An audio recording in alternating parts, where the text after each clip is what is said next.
يا عباد لا خوف عليكم اليوم ولا أنتم تحزنون الذين آمنوا بآياتنا وكانوا مسلمين ادخلوا الجنة أنتم وأزواجكم تحبرون يطاف عليهم بصحاف من ذهب وأكواب وفيها ما تشتهيه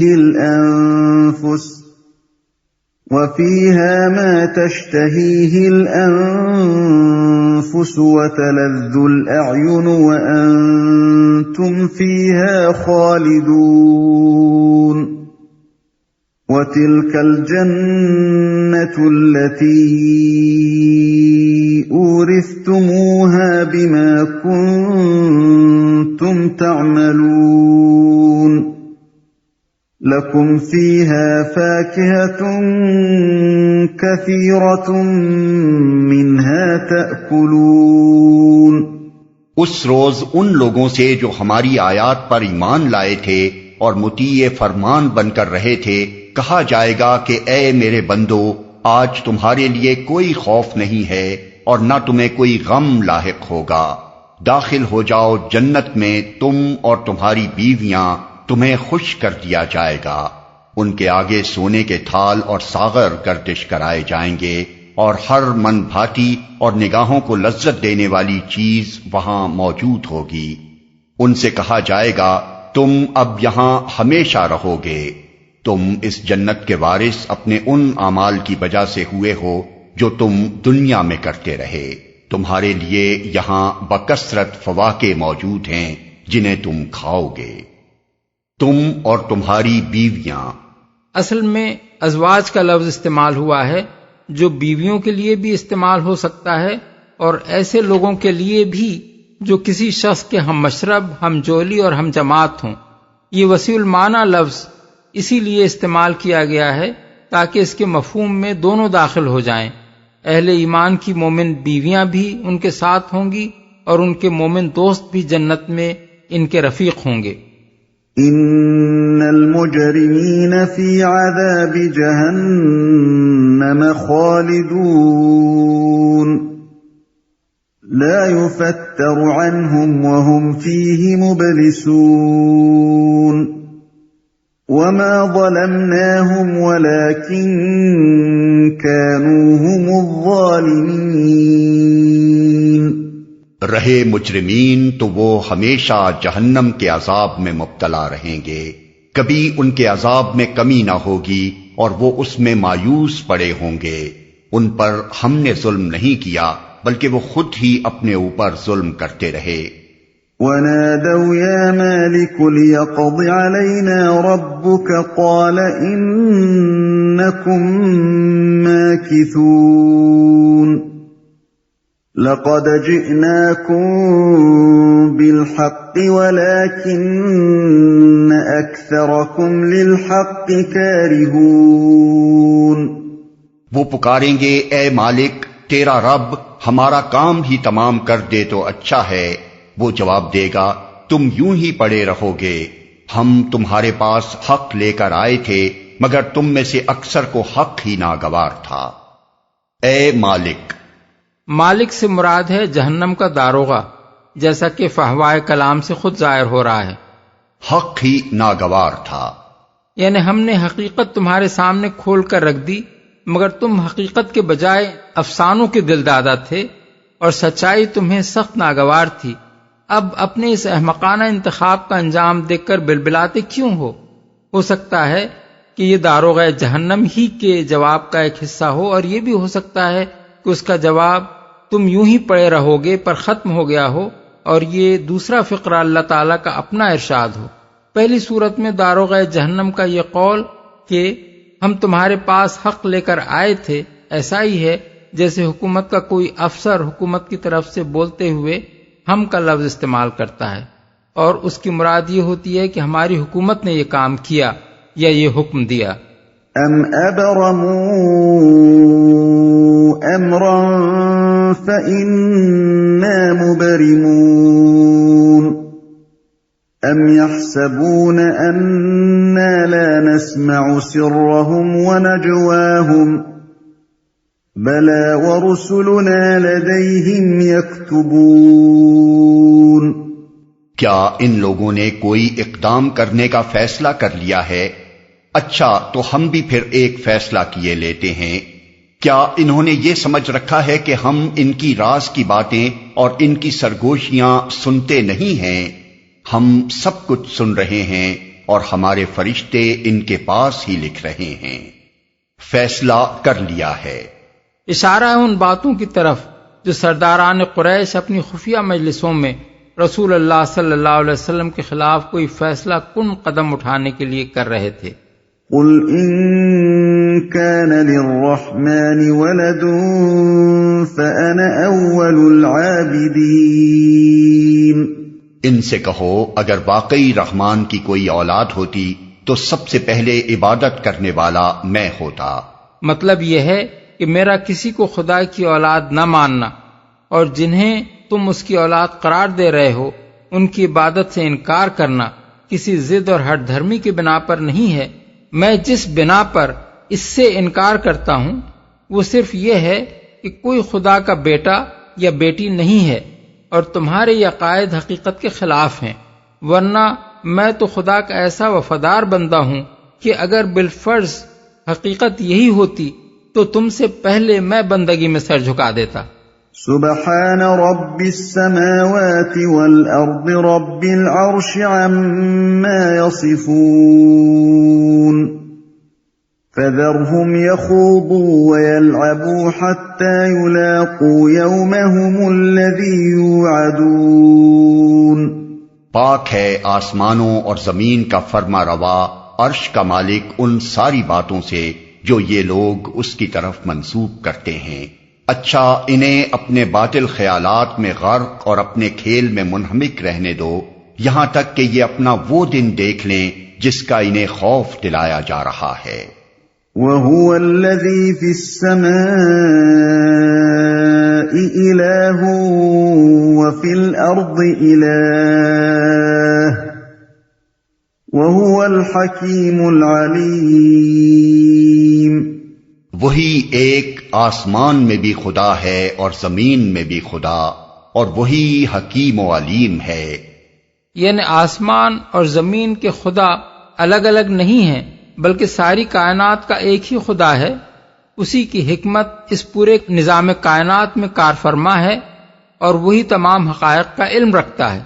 وَتَبَارَكَ الَّذِي لَهُ مُلْكُ السَّمَاوَاتِ وَالْأَرْضِ وَمَا بَيْنَهُمَا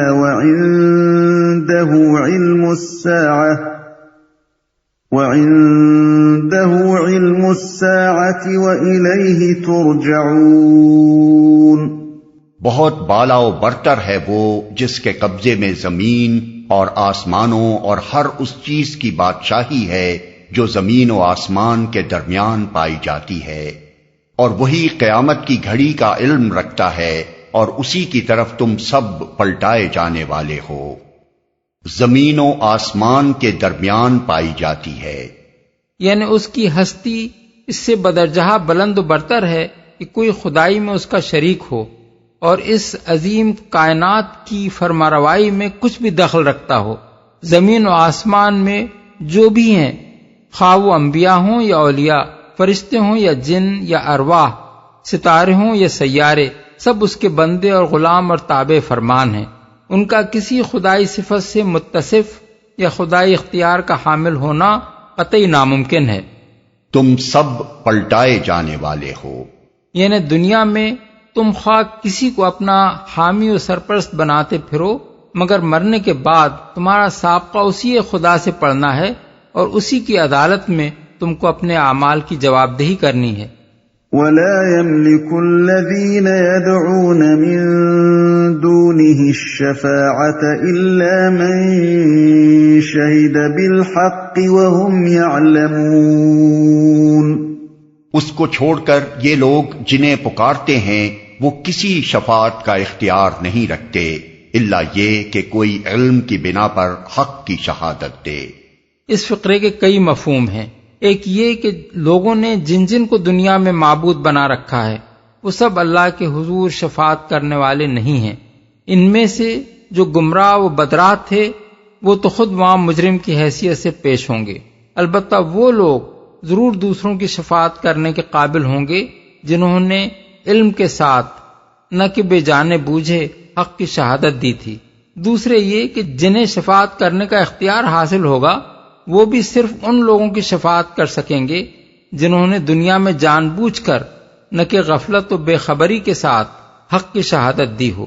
کسی ایسے شخص کی شفاعت نہ وہ خود کریں گے نہ کرنے کے مجاز ہوں گے جو دنیا میں حق سے برگشتہ رہا تھا یا بے سمجھے بوجھے اشہد اللہ الہ الا اللہ بھی کہتا رہا اور دوسرے الہوں کی بندگی بھی کرتا رہا۔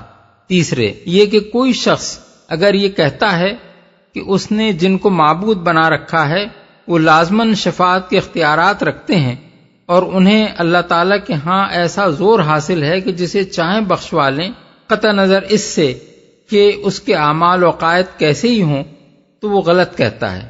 یہ حیثیت اللہ کے ہاں کسی کو بھی حاصل نہیں ہے۔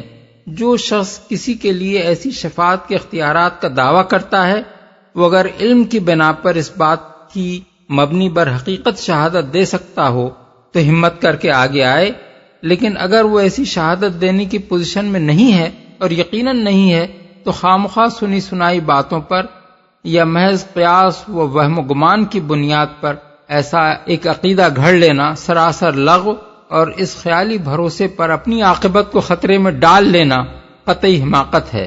اس آیت سے ضمناً دو بڑے اہم اصول بھی مستنبط ہوتے ہیں۔ اول اس سے معلوم ہوتا ہے کہ علم کے بغیر حق کی شہادت دینا چاہے دنیا میں معتبر ہو مگر اللہ کے ہاں معتبر نہیں ہے۔ دنیا میں تو جو شخص کلمہ شہادت زبان سے ادا کرے گا ہم اس کو مسلمان مان لیں گے اور اس کے ساتھ مسلمانوں کا سا معاملہ کرتے رہیں گے جب تک وہ کھلم کھلا کفر سری کا ارتکاب نہ کرے، لیکن اللہ کے ہاں صرف وہی شخص اہل ایمان میں شمار ہوگا جس نے اپنی بساط علم و عقل کی حد تک یہ جانتے اور سمجھتے ہوئے لا الہ الا اللہ کہا ہو کہ وہ کس چیز کا انکار اور کس چیز کا اقرار کر رہا ہے۔ ثانیاً اس سے قانون شہادت کا یہ قاعدہ نکلتا ہے کہ گواہی کے لیے علم شرط ہے۔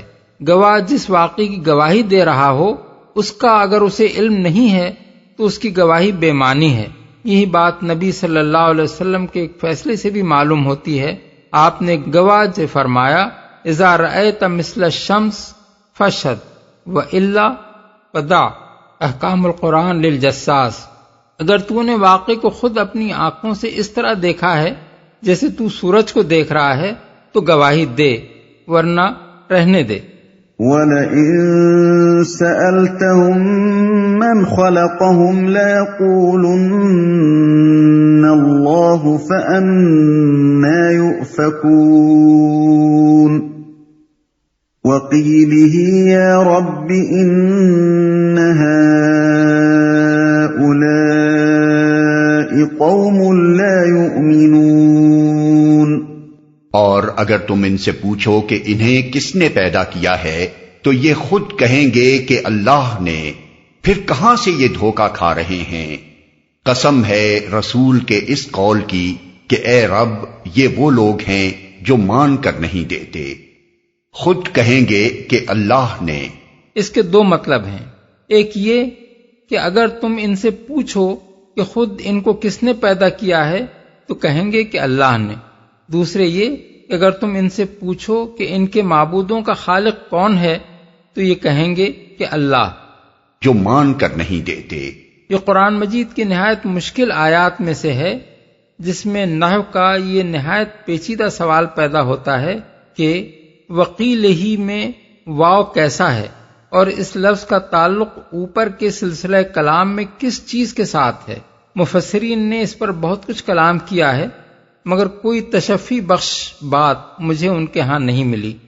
میرے نزدیک سب سے زیادہ صحیح بات وہی ہے جو شاہ عبد القادر صاحب کے ترجمے سے مترشح ہوتی ہے، یعنی اس میں واو عطف کا نہیں ہے بلکہ قسمیہ ہے اور اس کا تعلق فَأَنَّا يُؤْفَكُونَ سے ہے، اور قیل ہی کی ضمیر رسول اللہ صلی اللہ علیہ وسلم کی طرف پھرتی ہے، جس پر یا رب ان ہؤلاء قوم لا یؤمنون کا فقرہ صریح دلالت کر رہا ہے۔ آیت کا مطلب یہ ہے کہ قسم ہے رسول کے اس قول کی کہ اے رب، یہ وہ لوگ ہیں جو مان کر نہیں دیتے۔ کیسی عجیب ہے ان لوگوں کی فریب خوردگی کہ خود تسلیم کرتے ہیں کہ ان کا اور ان کے معبودوں کا خالق اللہ تعالی ہی ہے، اور پھر بھی خالق کو چھوڑ کر مخلوق ہی کی عبادت پر اصرار کیے جاتے ہیں۔ رسول کے اس قول کی قسم کھانے کا مدعا یہ ہے کہ ان لوگوں کی یہ روش صاف ثابت کیے دے رہی ہے کہ فی الواقع یہ ہٹ دھرم ہے، کیونکہ ان کے رویے کا غیر معقول ہونا ان کے اپنے اعتراف سے ظاہر ہے، اور ایسا غیر معقول رویہ صرف وہی شخص اختیار کر سکتا ہے جو نہ ماننے کا فیصلہ کیے بیٹھا ہو۔ بالفاظ دیگر یہ قسم اس معنی میں ہے کہ بالکل ٹھیک کہا رسول نے، فی الواقع یہ مان کر دینے والے لوگ نہیں ہیں۔ فاصفح عنهم وقل سلام فسوف يعلمون۔ اچھا اے نبی، ان سے درگزر کرو اور کہہ دو کہ سلام ہے تمہیں، ان قریب انہیں معلوم ہو جائے گا۔ سلام ہے تمہیں یعنی ان کی سخت باتوں اور تضحیک و استہزاء پر نہ ان کے لیے بد دعا کرو اور نہ ان کے جواب میں کوئی سخت بات کہو، بس سلام کر کے ان سے الگ ہو جاؤ۔